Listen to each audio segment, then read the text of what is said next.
now. We're going to move from GSs and off-road bikes to road bikes. I'm sure you've spotted this beautiful FHO Racing M1000RR here. This is Hickey's one. This is the bike that set the lap record at the Northwest 200 this year. We're going to have, in a minute, run through on the screen one of Hickey's laps from the TT. I'm going to ask you to give a massive round of applause for Peter Hickman.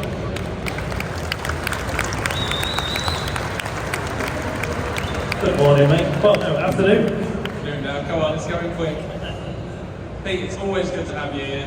What we're about to run through is, it sounds fully fanboy this, but this is one of my favourite bits of the year, watching you talk through a lap of the TT. But before we get into that, obviously you've had a great season with British Superbikes, ups and downs, roller coasters, which I think everyone had this year. It's been a bonkers year in BSD.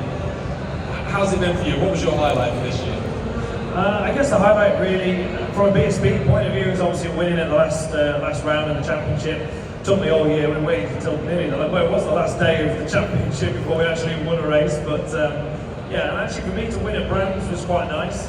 I've not won at Brands, well, I have won at Brands, but not in the dry. So I've won in the wet, but not in the dry. And Brands has been a bit of an up and down circuit for me throughout my career. It's a circuit I really, really enjoy, and I love it. I've just had a bit of mixed results really. So to actually go and I was on the front row every single race, had a podium on the Saturday, won on the Sunday. For me, it was yeah, it was a good highlight for the BSB year at least.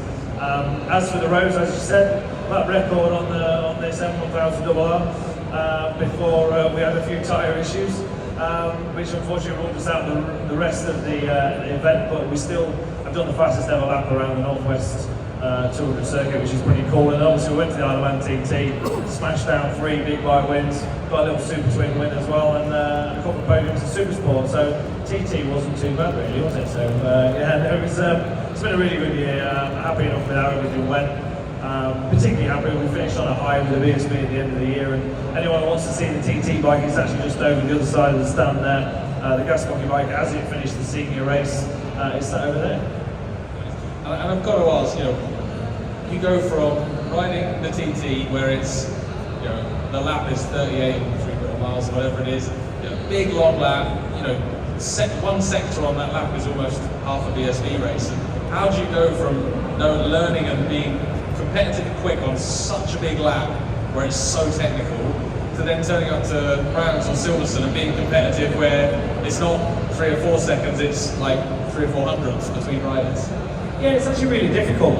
Going from the short circuits to the IOM or to the roads, I find easy. Easy is probably the wrong word, but going that way around is not so bad. Coming back from something like the IOM TT, and as it has been the last few years, I go from the TT to Knock Hill. So we're going from probably the biggest circuit in the world to probably the smallest. It's like 47-second lap at Knock Hill, and it's nearly 17 minutes at the TT. So yeah, you couldn't really get two differences any bigger really, but coming back to short circuit takes a bit of time, and there's about a 7-week period in the year that I do every year where I go from Alton Park on a BSB bike on Pirellis to the Northwest 200 where I ride 4 different bikes, a super twin, a super sport, a super stock, a super bike, all on Dunlops for a whole week. Then I come back and we do Donington back on a BSB bike on Pirellis. Then we go to the TT for 2 weeks, back on another 4 bikes on Dunlops, and then I go to Knock Hill, back on Pirellis on a BSB bike. So it's kind of like, yeah, there's a lot of changing going on, and you'll know yourself, you've done a lot of riding. The biggest change you can ever make on a bike is the tyre. It makes such a difference how the bike feels and reacts and all the rest of it. So to go from one to the other, back again, and the 4 different types of bikes, it's actually really, really difficult. And something people probably don't think about as much. I do. But a lot from the outside, people don't really ever see or understand the differences that are actually going on. It's absolutely bonkers, Pete. You're one of the hardest working men in BSD for sure. And I'm going to make you work a bit harder now, because what we're going to show on the screen now, this is the 135-mile-an-hour lap from the 2018 TT. Pete's going to talk us through, I'm going to shut up, Pete's going to be out of breath in about 3 corners, so we'll roll the lap now. Yeah, I'll talk as fast as I can, but this is the 135-mile lap. We've done 5 laps already, 2 pit stops, we've done 189 miles already or something like that. We've got 37.75 to go. We've been racing for about an hour and 24 minutes. We're at the top of St. Millions right now, down Brake Hill. We're in top gear. This is an S1000RR 2018, through the bottom of Brake Hill, about 190 mile an hour through the bottom. Big wheelie over there, another big wheelie coming up now. Looking for the White House on the left hand hand side, that's your braking marker, back down 1 gear, off the brake, back on the throttle, drive to the right side of the road, hard on the brakes, back down to first gear. Stay on the right side because it's really, really bumpy on the left, so you only flick over to the left right at the end. That's quarter bridge, always careful out there, easily make a mistake out there, it's always dead slippy. Up to fourth gear on the run up to Brandon Bridge, looking for the split in the white line in the middle of the road, there it is, that was your braking marker. Back down second gear, we've got a back marker right in the way. Which way is it going to go? We're not entirely sure, but I managed to just nip underneath in here. Didn't cost me too much time, luckily. On the run out past the church, we're going to go all the way up to sixth gear, ready for Snowborough, super fast left-hander.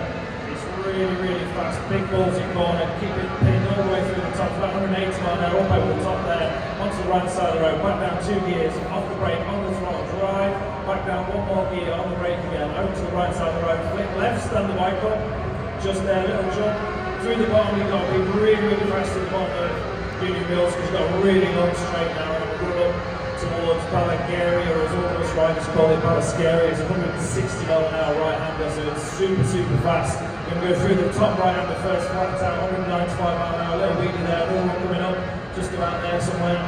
Looking for the speed limit signs, back down 1 gear. As soon as you can see the corner, off the brake, on the throttle, 160 mile an hour through Balascari. Mega fast corner, big wheel on the exit, another one coming up about there somewhere. Click top gear, we've got Crosby corner coming up. Crosby's going to be flat out in top gear, 185, 190 mile an hour, ready? Absolute flat chat through, you saw the bike spin a little bit. I used the spin to be able to actually get through the corner a little bit better. If the bike didn't spin, it would carry on going straight, so you actually use the spin to be able to make the corner. This is Crosby jump, about 185, 190 mile an hour across the top. Always on the right side of the road, because there's less of a jump on the right side of the road.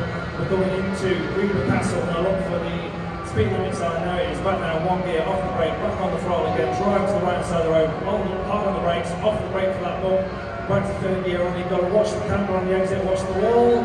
There it is, be very careful with your shoulder on the wall. Up to fourth gear, and it's called Apple D. Really hard work to make the bike go from right to left, back to right again. It's about 140, 150 mile an hour, rolling back up to fifth gear, 160 mile an hour, 170 mile an hour. There is Greenwood Bridge. Going to watch your shoulder on the wall and stay miles wide of the wall, just to make sure I didn't touch the shoulder on it. We're going to go third gear, fourth gear. Harold's is the first corner we're coming up to now, 170 mile an hour through Harold's, over to the left hand side of the road, off the throttle, back on the throttle again. 170 mile an hour through Gorsley, one of the best places you'll ever watch the IOM TT. If you never remember the name Gorsley, you remember 7 miles, it's bang on the 7 mile marker. This is Balagray, all the way back down to first gear, you use all the road on the exit. There we go, pit board on left hand side, don't give me a start time, you might have missed it, but I saw it. Second gear, third gear, watch the wall again, up to fourth gear, into the first right, let it run to the white line, into the second, let it run all the way across to the white line, up to fifth gear. This is Balling Bridge, back down to fourth, off the brake now. We've got a back marker, I'm going to be really super careful with the back marker. You never know quite which way to go. Normally I'm going a lot faster than what I am right now. I'm not sure which way it's going to go. You've got to be really, really careful with people passing at the IOM TT. It's not just yourself you're putting at risk, but also the other person. You never quite know which way they're going to go. We made it through clean in the end. Cost me a little bit of time, but not too much. We're going up to a place called Black Dog and go third gear, short shift fourth gear, big jump up over the top. 145 mile an hour through there, back down to third gear. Watch the left hand as it drops away from you. You can easily tuck the front. Be hard on the gas again now and go back up to fourth gear again. We've got to go super fast through Glen Helen 1, flat track through the first left, back down 1 gear. Watch the front on the exit, because it's all slippy and all off camber through there. This is now Glen Helen 2, back to first gear. That is the end of sector 1. We have got 6 sectors of the IOM TT, so we've got 5 more sectors to go. This is Sarah's Cottage.